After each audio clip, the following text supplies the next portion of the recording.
Welcome to the Slop Farm. Enjoy the video. In this video, I will explain how to make spicy sauce noodles, full guide. Start by boiling 200 g noodles until al dente, then drain and reserve 1 cup pasta water. Heat 2 tablespoon oil in a pan, sauté 3 cloves garlic and 1 small onion until translucent.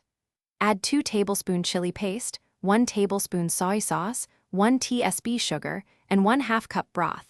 Simmer for 2 minutes, then toss noodles and finish with green onions. I like to show quick sauce variations you can try at home with pantry staples. Mix sesame oil, rice vinegar, and chili paste for a tangy base, or use creamy peanut butter and soy for a richer sauce. Adjust heat with chili oil or fresh chilies, thin with reserved pasta water, and finish with toasted sesame and cilantro.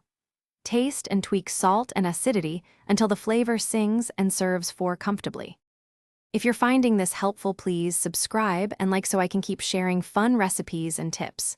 Quick recommendation: Dollar Banknote, a book that can truly change how you think about money, The Simple Path to Wealth, is on my shelf and worth a look. Check the description for the link and other deals if you want it. Thanks for the support, it helps the channel grow. Now let's get back to the video. Small techniques make big differences in texture and flavor when you cook spicy sauce noodles. Always salt the boiling water, toss noodles in the hot pan to coat evenly, and reserve pasta water to loosen the sauce. Cook aromatics gently to avoid bitterness, and finish with acid to brighten the dish. Serve with a squeeze of lime, sliced cucumbers, and a soft boiled egg for contrast, and a satisfying meal for 2 to 3 people. Thanks for watching. Consider subscribing if we helped you today.